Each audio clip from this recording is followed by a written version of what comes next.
A lot of these shifts were not because we wanted to be radical or different. They were because of constraints. So we did not have teachers. So we had to rely on the community. We did not have textbooks. So we didn't have the facts and we had to rely on discovery. We didn't have schools. They were closed. So kids had to learn on the streets. This is High Tech High Unboxed. I'm Alec Patton, and that's the voice of Janhvi Kanoria. Janhvi is Director of Innovation at Education Above All, an NGO based in Qatar. Education Above All focuses mostly on helping kids who aren't in school get access to education. Before the COVID-19 pandemic, that meant about 263 million kids, or 1 in every 5 kids around the world. Not long after Janhvi started at Education Above All, the pandemic happened. And over the course of a couple weeks, the number of children who didn't have access to school got a whole lot higher than 263 million. What Janhvi's team did then was honestly pretty incredible, and that's what this episode's about. To find out all about it, I talked to Janhvi and to Lolwa Al-Saigh, who's an innovation officer at Education Above All. Here's our conversation. My name is Janhvi Kanoria. And my name is Lolwa Al-Saigh. Where did you both grow up? So I'll start. I grew up in India. I spent my entire childhood in Bombay and I studied there. And then I moved to the US for my college years. And then from there on, I've lived in many different countries around the world. Looking back now, what stands out to you most about your own education? So, I was really fortunate because I had a great experience in my schooling years. There were very high expectations set for us. And we were also not supported a lot in the best kind of way because it empowered us to do a lot by ourselves. So, our teachers would create opportunities, but then sort of just discreetly leave. And so then it was up to us to make the most of those opportunities. So for me, school was an amazing experience. I look back at it with a lot of fondness, and I really enjoyed my time. Can you tell me about one of those opportunities where the teachers set something up and then sort of quietly disappeared? We used to have these Model United Nations when we were in school, and I was a big history buff and I loved political science. So, our teachers sort of recommended this idea of a Model United Nations and talked us through what it was. And, then she sort of said, maybe we can plan one in our school. We can host one for a couple of the neighboring schools. We all got really excited about the idea and we thought, she'd help us set it up and plan this big Model United Nations, except she then sort of discreetly left the scene. And we were left, a group of 5 of us planning this huge, big Model United Nations with almost 400 students across multiple different committees and topics and so on, with absolutely no idea how to do it. But it was the best learning and growing experience. It was the first time in my life I've approached a donor. I've never managed logistics of buses and drop-offs. So from doing things like that to the actual content and managing that was just the best growing up experience. And we pushed each other a lot. So it just gave us a lot of confidence, You said you approached a donor? Yes. Tell me more about that. We didn't actually think that we needed funding to run the Model United Nations. We just assumed that we would run it in school. And so we had the school facilities and what else would we need? And then we realized that one of the schools that was close to us, the kids from the school actually needed help in transportation and getting to our school. So we needed to have buses. So then we said, well, the only way to really do it is have some money to pay these bus contractors. And we didn't have any money, of course, and the school was not willing to put that out. So we had to actually go to a donor. And, the donor we went to was another kind of school friend's father. And he said, well, what's in it for me? And so we had to think about it. And we had to say, okay, maybe you can put an advertisement on the bus and you can share. She used to make a product, which was like a juice box. Where you can share the juice boxes and we can get kids to buy it. And it was a whole business transaction that we did. And then he supported us in the buses. That seems so mean to a 13-year-old. But I think that's part of the charm of that, right, Alec? That at that time, it was just part of the adventure. And we managed and we pulled it off. I don't know what my teacher had in mind. So if we had failed, I don't know at which point she would have maybe stepped in and tried to help us. But we didn't. So she didn't have to. But it was an interesting experiment, really. Have you ever talked to that teacher since? I have. Did you ever ask her like what was going on in your head when you did that? I mean, I think it's very different in hindsight, right? So in hindsight, she always says, "Oh, I knew you guys could do it. I wanted to put out a challenge." But I've been a teacher myself, and I just feel like I'm sure that isn't true. I'm sure there was some part of her which must have had a contingency plan in case it all fell flat. And Lolwa, where'd you grow up? So I grew up my entire life in Qatar. I've always lived here. I haven't really studied abroad or anything. Looking back on your own education, what stands out to you now?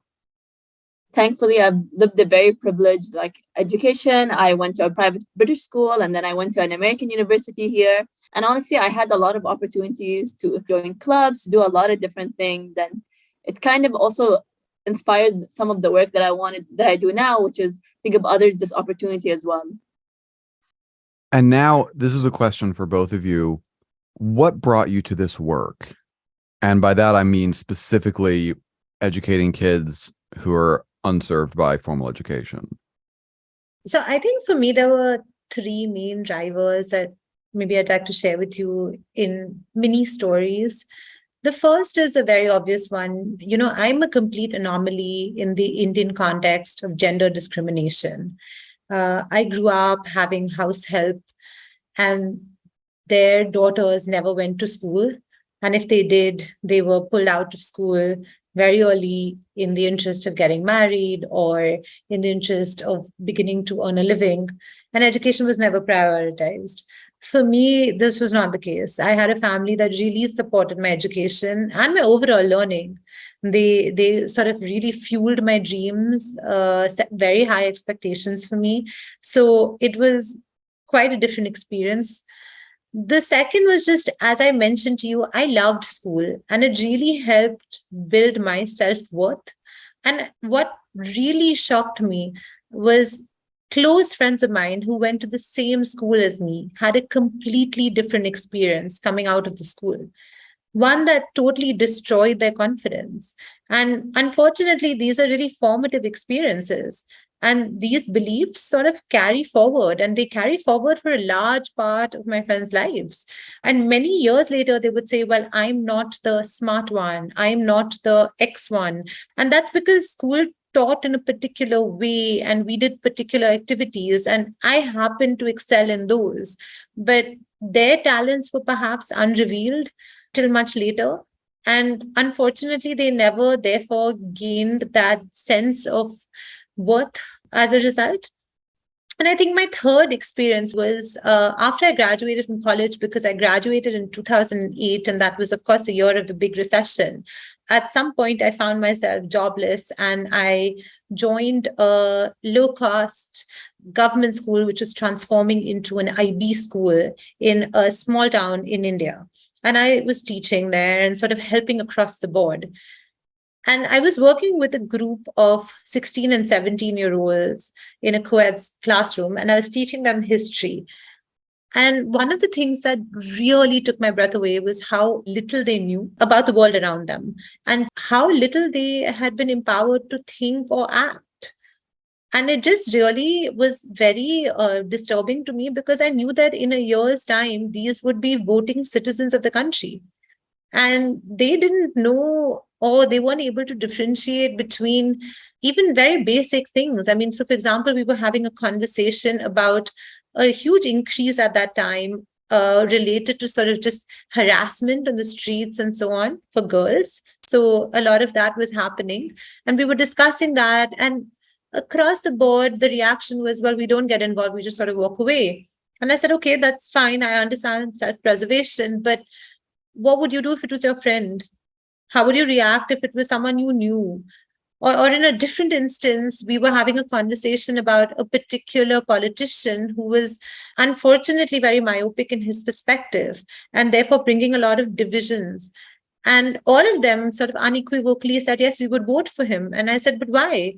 And they said, well, because, my mother told me or my father told me, it was the ultimate sort of belief. They would hide that under a lot of different things. But at the end of it, when you kept probing the why question, it got there.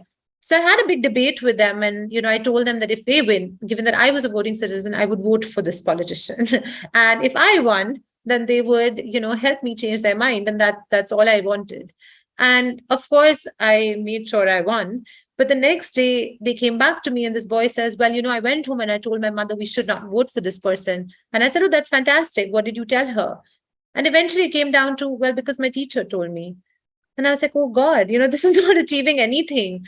So it just made me feel like there has to be a science behind how we do this better. How could we be in this situation? How can we not empower kids enough to be able to think and act as they need to and participate as full citizens? So it's a very long answer, but I just had this really deep desire in a small way to be the champions that I was lucky to have in my life for someone else and play forward those opportunities. And when did you start at Education Above All? I have been there 3 years and I think 7 or 8 months. So what were you doing when you started? So I was actually recruited to start the innovations team. And the idea was that, all of our programs and with all the impact that they've had, there were just problems that were facing the most marginalized that we were just not being able to tackle. So they recruited me to say, hey, what if we were to start an innovations team? And your focus was on some of those biggest challenges and problems. And what if your role was to essentially either design and develop by yourself or in tandem with partners a solution, and then test it, pilot it, see how it goes, and of course keep iterating on the solution if it is successful. So that's what I was brought in to do. And then of course COVID hit and our world took a 180 and we had to rethink and really get down into what we wanted to do to help the millions of kids who were suddenly put out of school. So let's go back to that moment. You first hear that name, COVID-19. And so what happens then? So actually, when COVID-19 started, I think we got a circular in the office, which was to say, this is your last day and from tomorrow you will work from home. And I remember there were 4 of us in the office. There was an intern and 3 of us in our team. And because we had been working on this digital solution, the first thing that hit me was we had done a lot of research into what was the digital content out there. And so basically I spoke to this team and I said, why don't we put out a list which just says, here is the cost-free, open source digital content out there, which we have vetted and checked. This is the age group it's applicable for, and these are the languages it's available in. And I basically said, all of us speak at least 2 languages. Why don't we look for the resources that exist in our languages and put it out there? We put out this list, I think, in 3 or 4 days. And we had tons of people just offering to help, right? People who spoke different languages or were able to vet content in their language. And so what was really unique about this list was it covered 7 or 8 languages, which was quite unique because most people were just putting out English or French or Spanish or so on.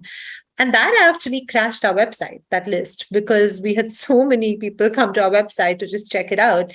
And I spoke to a couple of our partners on the ground and I told them, I said, this is something we put out. To be honest, I was looking for a little bit of a congratulations, that's amazing. And they all turned around and said, okay, that's great. And then they put down the phone and I said, what's happening? Why am I not getting rewarded for this amazing work I put out? And then I realized, because a lot of them told me that, look, we don't have technology. We don't have internet. There was this one partner we were speaking to and they gave me the context and they painted it so beautifully. This partner just told me, it's like, I have a child. She doesn't have technology in her home. When I say she doesn't have technology, I mean she does not have TV or radio. Now she also doesn't have any books in her home. So she doesn't have textbooks. She doesn't have reading books. And now the third thing that you should know is that her father's migrant labor who does not live at home and is out sort of trying to earn his daily wage. And her mother is illiterate. Now go, think of how she can study. And tell me whether you think she's going to come back to schools if schools stay closed for a really long time. And that was really the challenge, Alec. And then it was sort of like, what do you do from here? And how do you do this? And so then that sort of, really threw me into a spiral. But really, it was an instinct because I've worked a lot in IB schools and I've done a lot of project based learning. And that just made me think, look, kids learn all the time, everywhere. Why do we have to assume that they will not be able to learn if they're at home? So I actually went back to the team and I said, hey, do you think we can design some content which helps the kids just learn at home? Let's assume that parents are literate. Let's assume that they don't have books. Now, what can we do? And how can we do it? And so it was really like a complete experiment. We said, let's just design 10 such resources and see, will it work? We have no idea. Will these kids be able to learn anything? No idea. So that's where we started. So you made these resources. How did you get them to kids? So we started designing this content. And like I said, we started with 10. I mean, now I think we have 700, but we started with about 10 and a team of 3. And we would just write the projects and circulate it to each other and review them. And, we had this like forensic activity for maybe 10 days. We were just going crazy writing and reviewing and finalizing.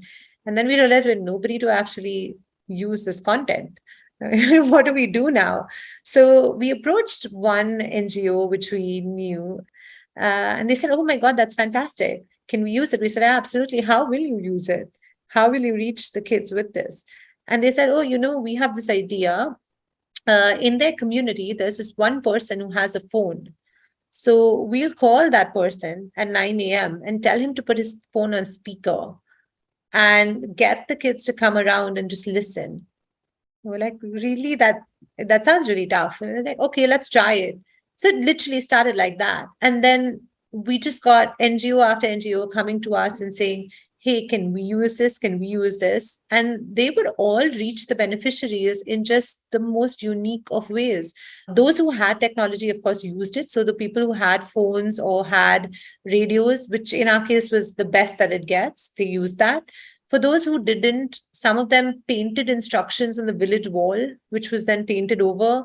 Some of them put it in newspapers. Some of them did these group phone calls. Some of them had a facilitator or an older sibling or somebody in the village who took charge. Some of them, do you know those bicycles which have loudspeakers, which are often used for election campaigns? Yeah. Use that. They just had someone bicycle around town, shout out the instructions. And then that inspired one other person to use, a lot of the mosques and temples have loudspeakers to call people to prayer. Yeah. They use those. So then we had to also make sure that we're designing resources in a way that the instructions can be communicated really simply. But also in case a teacher used it, then it would have all the sophistication involved. That's really interesting because I've looked at the Internet Free Education Resource Bank, and I was kind of picturing like, I don't know, you print them out and laminate them and give them to people. I hadn't realized how much it was an oral thing. Yeah, I mean, we have those cases as well. So we have had contexts, and especially as time went by, one of our big realizations was that COVID, unfortunately, is just one in a very long line of interruptions that most of the kids who we work with face. So sometimes it's a natural disaster, sometimes it's a political strife, but there are lots of reasons why school is constantly interrupted for them. And what we realize is that these resources and just learning how to do project-based learning was empowering a lot of these NGOs and these communities to say, look, now we can power through all of these disruptions, right? So, of course, now when it is being used in a non-COVID context, very often it's printed out and it's used in centers or it's used in schools and so on. But in the early days, I would say for almost 6 to 8 months, it was only distance education. And therefore, we had to be really innovative with how we reached the kids. In your TED Talk, which I highly recommend that everybody listens to, and I'll put in the show notes, you had these 5 shifts: teacher-led to community-based, classrooms to streets, globally standardized to locally relevant, raising hands to use your hands, and facts to discovery. Those are pretty radical. And it sounds like pretty much from the start, you were like, this is how we have to do it. I'm curious, Did you get pushback? Did you get people saying, "Hey, we just need worksheets. Like, stop doing this crazy thing. These kids just need to do the formal education thing." Oh, yes, absolutely. So, a lot of these shifts were not because we wanted to be radical or different. They were because of constraints. So, we did not have teachers. So, we had to rely on the community. We did not have textbooks. So, we didn't have the facts and we had to rely on discovery. We didn't have schools. They were closed. So, kids had to learn on the streets or learn wherever they could learn. So, a lot of it was really brought on by the fact that we didn't have access to all of these wonderful resources, but eventually led us to a lot of best practices, in education. But in terms of pushback, oh, it was really hard. But I think one of the best things that happened to us is people had no choice. So as much as they pushed back, what were the options? They either learned like this or they didn't. We got so many parents who would reach out to say, why is my child just laughing and playing games? What's going on? Why isn't he writing? Why isn't he serious? Why isn't he sitting down? We had teachers who sort of said, the kids came with the wrong answer. This didn't make any sense. They didn't do it right. Or they wrote like A for arrow, not apple. Or they did things like that. And you're like, well, yes, and that's really hard. We had kids come up to say, where's the template? What are we supposed to do? Draw it on the board. We'll copy it. What do you mean do it yourself? What do you mean draw a model city? I don't know what model city. I don't know what I want to draw. And so it was a big shock to a lot of people. And it was really sad to see how we've conditioned everyone to believe that education can only be a particular way. I mean, for example, a lot of the parents had no confidence in themselves. They will just sort of constantly tell us, we're not literate or we don't know. How can we do this? This is a teacher's domain. And, we had to keep going back to say, guys, please, of course you are. You have so much amazing wisdom and knowledge. Come on, you can tell your child a story. Surely you can help him make the budget that you make at home every week. Surely you can help him make a meal and measure out the ingredients. These are not things that you require a lot of education to do. These are things that you do naturally in life. We had to do a lot of that unlearning, and the process was challenging. So, for example, I think one of the things we realized is it takes maybe 5 projects, I would say, for people to get into the groove of it. So the first 2 projects, there was a ton of resistance from the kids. They were like, give us the answer. Share with us the template, draw it out. What do you mean? What do you want us to do? And then over time, they're just sort of like, oh, this is a lot of fun. And by the end of it, they're pushing the envelope themselves, right? They're sort of like, hey, I'm going to take this a step further and negotiate with the village store that they stop using single-use plastic and use these cloth bags. So it became something that they owned. With the parents, we had to actually convince them that they could be a part of their child's learning. But in addition, we also had to actually tell them that, look, we will help you understand how your child is learning. So we'll give you these mini assessments for you to do with your kids, which gives you confidence that actually he does know how to do basic arithmetic, even though he seems like he's just jumping around on a number line. So we would also have to convince them like that. And with the teachers, frankly, they just saw the magic happening, right? They just saw kids bringing more kids in. They just saw kids just being so excited. We had so many cases in which kids were actually knocking on their teachers' doors or calling up their facilitators to say, hey, can we get the instructions for the day? Can you help us with what we're doing now? And that just obviously, any sort of impact when someone who's in the profession of teaching sees that, it sort of encourages them, right? But yeah, it was definitely not an easy ride. Is there a project that you particularly love? I think there are a few, but perhaps one of my favorite ones is this project called Flood Management. It was inspired by the recurring floods in the state of Bihar in India, where we were working. And they sort of encouraged me to say, hey, can you develop something along these lines? So the project basically starts with the learners actually creating their own instruments to measure the levels of water in the nearby streams and rivers to be able to understand water levels are rising.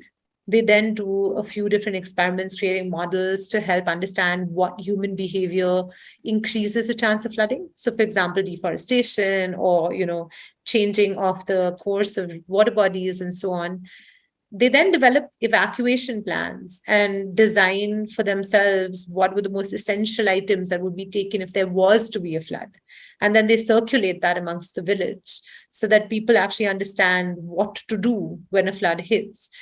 And then finally, for the older kids, we actually did an experiment for them to learn more about density by creating their own personal flotation device. So they create life jackets out of sort of discarded plastic bottles, and they learn about density, but they actually learn how to make these life jackets. And in that particular case, they actually use the life jacket. And I felt like that was just transformative to think about the fact that they created something which saved lives. And kudos to these kids for having done so much with that one project. But do they actually, there was an actual flood? Yeah, it wasn't a big flood, but there was rising water bodies and they used the life jackets. Wow. Yeah, incredible, right? So how did those kids find out what to do? They had facilitators in each village who would just sort of do the projects with the kids. Very often they would meet in just sort of any sort of community center which was in the village. That could be a temple, it could be a mosque, it could be just an open space, and they would learn there. But that one to me was a very transformative project.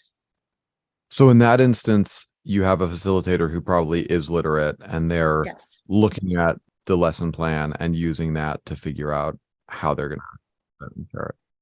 Exactly.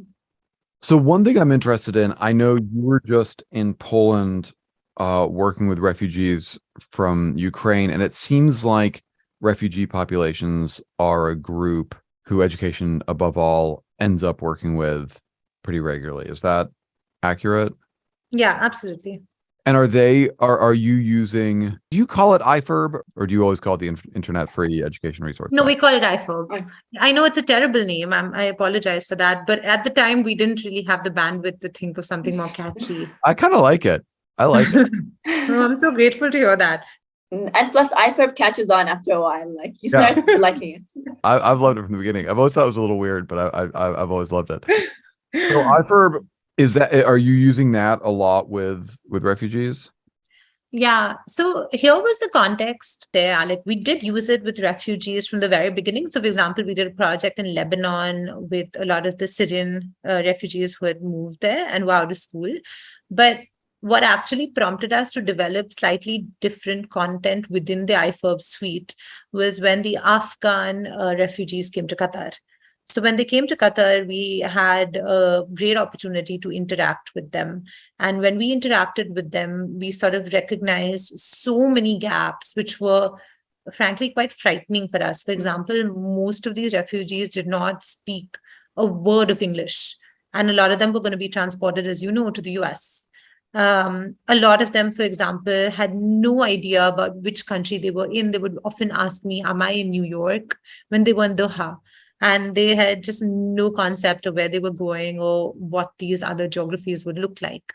And that just sort of prompted us to say, hey, what if we design content around survival English, around getting to know your host country better, etc. And we put that out fairly quickly.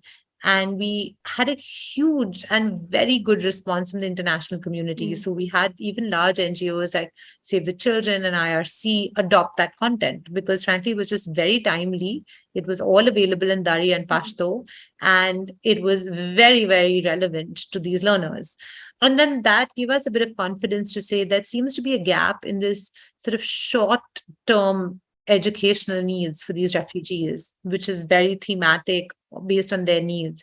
So even in Ukraine, when the Ukrainian crisis started, we spoke to a lot of different partners on the ground, and that led us to understand that one of the biggest challenges is that even though Poland was very hospitable and everyone opened up their homes and schools, there was sort of no support given to the teachers on how to integrate or support these huge number and this huge influx of refugees. So we said, what if we actually design content which the Polish and Ukrainian kids can do together? So we called it the Living Together, Learning Together content. And there's basically projects that they do together to learn about each other. So, for example, one is about making their own country. So they learn about each other's countries, and then eventually they think about what they like from each other's countries, and they design their own flag, they design their own country slogan, they design their own geographical features, sort of all of it. And so it's a lovely way for them to learn things which are academic in nature, but also become friends, if you would like. And so a lot of our content then morphed into that. And so we've been working a lot with refugees with very specifically tailored content, but also with more generic content from I4 Bank based on whether it was a short term and an immediate term response or a slightly longer term response. Lolwa actually has been working a lot with the Afghan refugees in Pakistan. Lolwa, if you want to say something about that. I think the biggest thing I want to highlight is even though we have these resources and we've made them specifically based on the needs of Afghan refugees, when we work with partners or anyone, we work on also further contextualizing the resources. Whenever we work with anyone, we make sure that the resources are relatable to them. We make sure that the resources fit the context. And I think that was a big part of what we did in Pakistan. We spent time contextualizing the resources, and that's what made it so effective. And because they're open source and we work together to contextualize the resources, they were even more successful. So there was resources like host country, which helps you understand where you are. It helps you learn about the flag, the culture, the food, also the survival English packages. So learning the letters, the words, just basic phrases for everyday use. All these resources acted as a quick response to support these Afghan refugees, even in Pakistan. To adapt resources for a local context, what are the things you most need to think about? First thing we do is a simple change to make is just even the examples in the resource. For example, there was a partner that we had in Kenya called Editab. When they were using the resources, a lot of the examples didn't fit the context. So, for example, names of rivers, they put names of rivers that are in Kenya. There's also cultural context and sensitivities which come in, right? So, for example, we're working in Afghanistan right now. A lot of the references to women and women in education or employment has been adapted to the context. We're very careful about what we want to say and how much of it we want to say. So we have this lovely project on the population census where kids actually go out and run their own census. And it's, of course, a statistics and math project. But then they draw a bunch of different conclusions based on that. Through the project, we've sort of peppered in a little instances of just trying to investigate a little bit more the gender angle. So we changed that a little bit in Afghanistan because we felt like that would not be as appropriate in that context. So similarly, sometimes the contextualization goes beyond just examples or very simple, basic things, but it goes a little bit more into what is the context of the country. Sometimes it actually changes based on the levels of learning. So again, I mean, as one of those case studies we did, we recognize that in Ukraine, when it comes to social emotional learning, it's actually not a topic that's often talked about, and it's not very recognized. So we said, okay, how do we ensure that there is some support on this domain, but we also are cognizant of the fact that mothers who have typically migrated with their kids are themselves going through so much trauma, and it is a live war. So we said, okay, well, instead of doing it as we usually do in terms of projects, what we'll do is we'll create a series of bedtime stories which talk about some of these very difficult emotions, but in a very light-hearted manner and in a sort of almost whimsical manner in order to make it very palatable. So, for example, we have a story about a tortoise who is looking for his home. And then at the end of the story, he discovers I was on his back all along. And similarly, we wanted the kids to draw an analogy that their homes are in their hearts and in their loved ones around them, and they don't need to have the physical structure. But it can just rest as just that story, which is a simple and easily accessible story. But we've given the parents prompts to say, if you would like to have a deeper discussion with your child, here are some questions and activities that you can do together. So sometimes it's a deep understanding of the nuances of that culture and those people that we bring in. So it really depends how much we contextualize. And sometimes, like I mentioned to you with the flood project, that was wholly created based on the needs of the learners. So they gave me a challenge and they said, look, floods is a big challenge. Can you create something on that? And I said, absolutely. So it really, I think, depends on the context. So that example that you said about Afghanistan, that seems like a really difficult call to make, especially just with you personally. I mean, such a theme in this discussion has been empowerment for women and how women see themselves, opportunities for women. So it seems like to kind of need to de-emphasize empowerment for women for a local context seems like a difficult line to tread. Yeah. No, it's very tough. Our idea is to ensure that the local partners we work with, we push them as much as we can to say, hey, why don't you think of this, this, and this? So, for example, we push a lot of local partners to say, we think, social emotional learning or 21st century skills or so on would be good as an addition. For example, when a lot of them say only literacy, numeracy, science, etc. But we also sort of have to, at some point, know that they know their beneficiaries better and their context better. So very often they're willing to move, but there's also a line that they then draw on the sand for us to say, here's where beyond this, we don't go in this area. But it's hard. It's definitely tough. Yeah. So I've got one final question for you. Is anybody using iFerb in schools? Oh, absolutely. We've had at least 5 or 7 of our partners use it in schools. And in the next phase of our work, most of it is going to be integrated into schooling. Most of it, when it's done in schooling, is based on a couple of different themes. Either it is because there's a lot of disengagement. And so there's this focus on making learning a little bit more interesting, fun, hands-on, experiential. Also, as some governments actually moving towards that, like the Kenyan government, for example. In other places, it's to drive certain very clear outcomes. So, for example, we've talked a lot about literacy and numeracy in South Sudan. We've talked a lot about working on 21st century competencies in Zambia. So in a lot of places where it's brought into schools, it's with a very clear focus. But when we do it in schools, more often than not, we align with the curriculum. So we choose resources from the bank, which are very aligned to the curriculum, which focus on certain topics, which conceptual learning is necessary and difficult. And then we work much more closely on how that can be integrated into the regular teaching. But absolutely, it's been used in schools, out of schools, in the middle, in, where there was suddenly out of school for a short period of time, all those contexts. And going back to when you were a teacher, if classroom teacher you saw the iFerb curriculum, what would that person make of it? This is a very loaded question, I feel.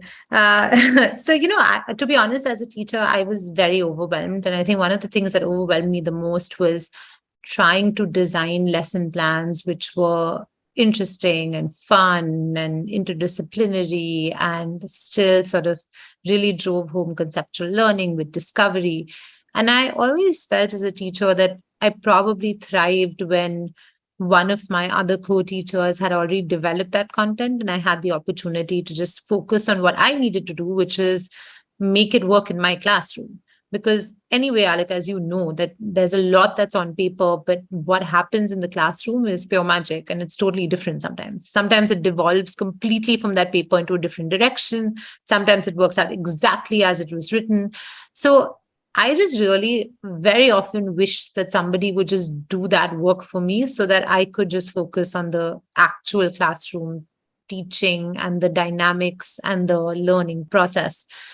So for me, if I were to go back and assume that someone handed this to me and said, follow this, and here's like a bunch of resources and they exist and they've been developed with all of this in it, all you need to do is make it work in your class. I think I would have been really grateful. I know that, overall in the world, we're moving away from scripted teaching, but I feel like this struck a very nice balance to say, here's a way in which you can do this. You don't have to do it exactly like this. In fact, we encourage you not to do it exactly like this, but here's how you could do it. So in the case where you are truly feeling overwhelmed or short of ideas, go ahead. And we've thought a lot about this. We worked a lot with our partners to say, let us train you on how to develop PBL resources yourselves. So you don't have to rely on us. And what it comes down to is they often just don't have the mind space or the time to do it. So for them, where they're busy running around on day-to-day operations and enrolling kids and managing the whole system on the ground, they're really good at that. And they should just focus on that. Whereas we sitting a little bit removed from the context can hear what's going on and have the time and space to develop the content. So that is sort of the balance we're trying to strike, to say, we'll give all this to you and help you contextualize it, and then hopefully make your jobs a little bit easier. That's a great note to end on. I think a lot of teachers are definitely feeling that. So teachers, there is totally free curriculum from iFerb, and it's been taught from speakers on the backs of bicycles. So you can definitely teach it as a full-time teacher in a classroom. Is there anything else you want to add? Anything I should have asked you about that I didn't, Janhvi or Lolwa? Maybe just to give a little bit of a background on what exists. So, iFerb, when you go to the website, can be a little bit daunting. We have 4 different levels of learning over there. So it starts from age 4 and goes all the way up to age 14. We have aligned it to a few different curricula, but it also goes off curricula into skills that we believe were just important to cultivate, especially when kids were learning from home. We have it in a few different languages, and those languages actually exist because partners have taken it, contextualized it, and then translated it. So, they're contextual translations and not just literal translations. And we've now used it with almost 850,000 children around the world quite successfully. And I think, Alec, as you mentioned, we've worked in the hardest of hard contexts. So if you are a teacher and you're listening to this, I promise you, if you could use it there, you can use it here. So feel free, use it, enjoy whichever part of it works for you, because we are just trying to do some of the work to make your life easier. That is awesome. Thank you so much. Lolwa, anything to add? Just to add also that all the resources are available online. It's just as easy as going on the site and just downloading the resources. And once the resources that are downloaded, anyone can change anything. They're open source. They can be shared among people. So it's been shared in WhatsApp groups. And it's just as simple as going on the website and downloading the resources. High Tech High Unboxed is hosted and edited by me, Alec Patton. Our theme music is by Brother Herschel. Huge thanks to Janhvi Kanoria and Lolwa Al-Saigh. There's a link to the Internet Free Education Resource Bank in the show notes, and a link to Janhvi's TED Talk. Thanks for listening.